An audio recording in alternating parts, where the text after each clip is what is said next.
Eu vou dar um exemplo aqui. A minha mãe perdeu os pais quando ela era jovem. Na guerra lá, antes da Segunda Guerra Mundial, quando os japoneses invadiram a China lá. E daí ela perdeu os pais. E ela foi criada pela tia dela. É minha tia-avó. E essa tia da minha mãe teve muito a ver com o início da vida da igreja na China. Eu não vou entrar em detalhes. E depois, quando houve a fuga dos irmãos para Taiwan, ela foi junto, enviada também pelo irmão Watchman Nee. Ela nunca se casou. Ela dedicou a vida inteira para o evangelho e para a igreja. E daí, quando ela estava mais idosa, ela teve a oportunidade de vir para o Brasil nos visitar. Naquele tempo a gente morava no Rio Grande do Sul, em Carazinho. Então, eu e Miguel estávamos fora de casa já. A gente saiu de casa muito cedo. Com 15 anos de idade, nós já estávamos fora de casa, estudando em outra cidade. Então, ela ajudou muito meus dois irmãos menores, o Jonathan e o Salomão, nos caminhos do Senhor, e lia a Bíblia todos os dias com eles e assim por diante. Então meu pai contou uma história. Um dia meu pai estava passando ali e daí perguntou para minha mãe, quem que está no quarto? Ela está conversando com alguém. Conversando. Era assim, um tom de conversa mesmo. Depois descobriram que não tinha ninguém no quarto. Ela estava orando. Mas a oração dela não é essa oração que se ouve hoje. Essa gritaria. Não. Era uma conversa entre dois amigos. Se você for ler a Bíblia, aquelas conversas que Moisés tinha com Deus, você se lembra dessas conversas? Ali não tem um tom de oração, não é verdade? É de conversa. É de conversa. Eu vou mostrar para vocês hoje, nessa conversa que Moisés teve com Deus e que Elias teve com Deus, eles falaram, eu não aguento mais, me mata agora. Eles falaram, me mata. Moisés até falou, me mata numa ocasião, noutra ocasião falou, me tira do seu livro da vida. Não quero mais estar no seu livro da vida. Não aguento mais. Você até pode assim, conversar com Deus, com respeito, mas desabafar. Eu sinto que na situação atual, irmão, nós precisamos ter intimidade com o Senhor. Esse é o meu encargo. Deus permitiu tudo isso acontecer, o que está acontecendo hoje, para nós termos uma experiência nova, de novas dimensões de Cristo.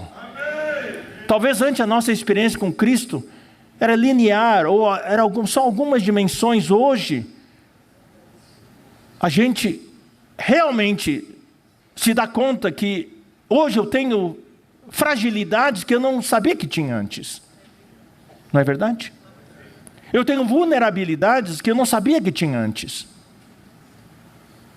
Eu me sinto, ouçam bem o que estou falando, eu me sinto mais fraco que antes.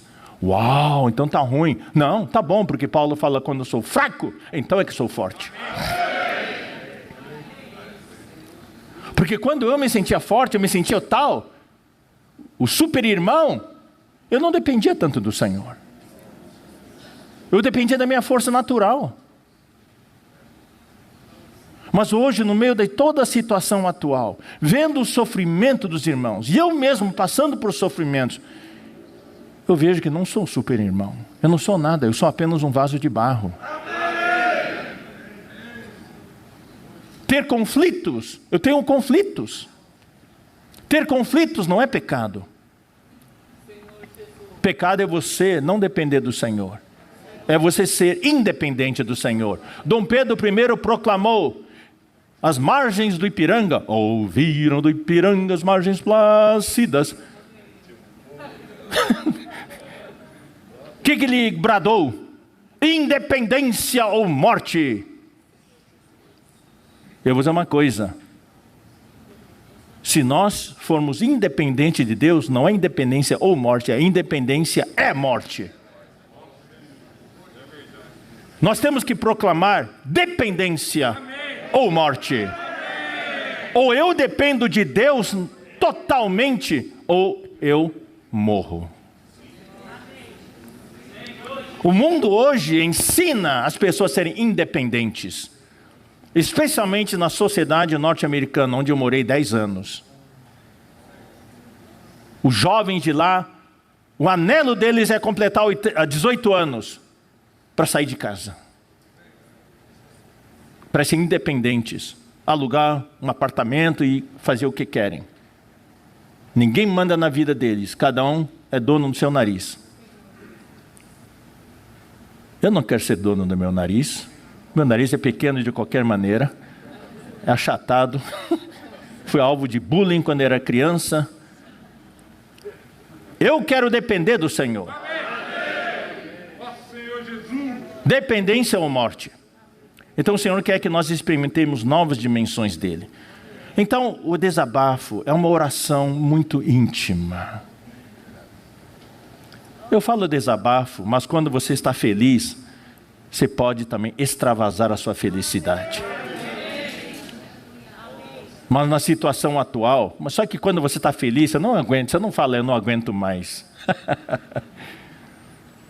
Quando você fala, eu não aguento mais, é porque a situação está bastante difícil. E é nesse momento que a gente precisa desabafar diante de Deus, colocar diante de Deus o que você sente, a sua tristeza, ou a sua condição emocional, ou talvez você esteja confuso. Você precisa falar para Deus, eu estou confuso, Senhor.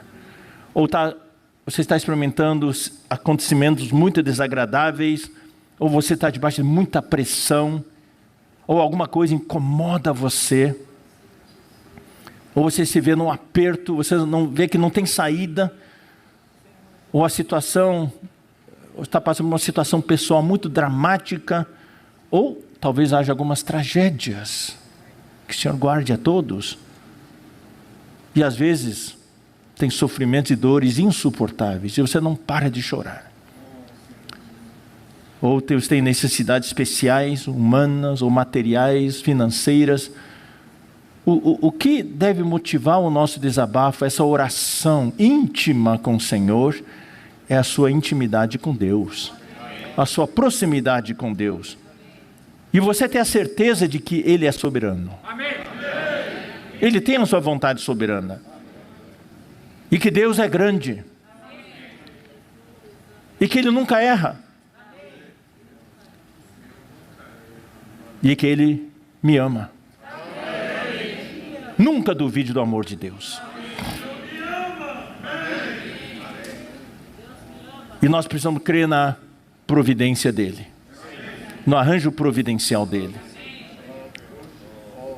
Eu vou mencionar a minha experiência. A experiência mais dolorosa que eu tive foi quando perdi minha filha, no ano 2000. Inclusive eu orei bastante pelo irmão, pela família. Você orou muito por mim, eu agradeço. Amém. Foi a experiência mais dolorosa, até hoje dói. Nunca vai parar de doer, nunca vou parar de chorar quando eu pensar na minha filhinha, a Joana. Mas eu nunca duvidei do amor de Deus.